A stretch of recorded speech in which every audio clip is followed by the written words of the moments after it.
से गवाना पियऊ बिगड़ल बा तोहर रहनमा कदिहला ढीला बदनवा के हमारा तोड़ेला रोजे पलांगवा।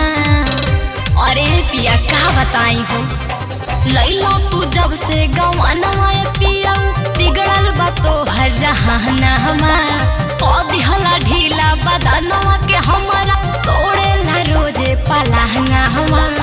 पहले रहे सीधा साधा अब फतरा हो गइल। पहले रहे सीधा साधा अब फतरा हो गइल। अरे औते के दे दिहलु चुम्मा ऐसन जतरा हो गई। देखी के चढ़ल जवानी रानी खतरा हो गई। अरे बाप पगला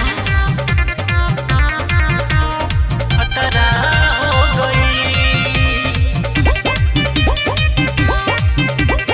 खतरा हो गई।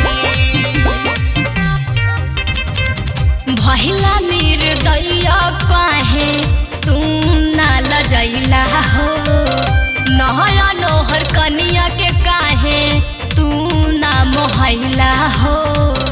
अरे पिया बुझी ना का के सिंगरवा तू नियरवा जैसे आइलू हो आइल मन संभाल नाही जैसे मुस्कैलू हो। तोहर रहन से बदनिया पूरा जकड़ा हो गइल। तोहर रहन से बदनिया पूरा जकड़ा हो गइल। अरे औते के दे दिहलु चुम्मा ऐसन जतरा हो गई। देखी के चढ़ल जवानी रानी खतरा हो गई। काहे हो खतरा हो गई। खतरा हो गई।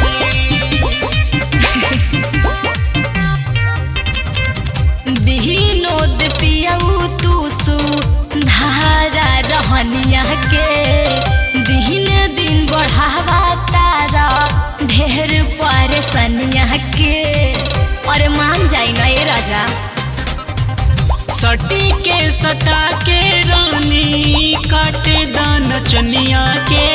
अच्छा 4 दिन के मजा तू उठाल जिंदगनिया के। अरे कैसे कोई दीवाना हमार भतरा हो गइल।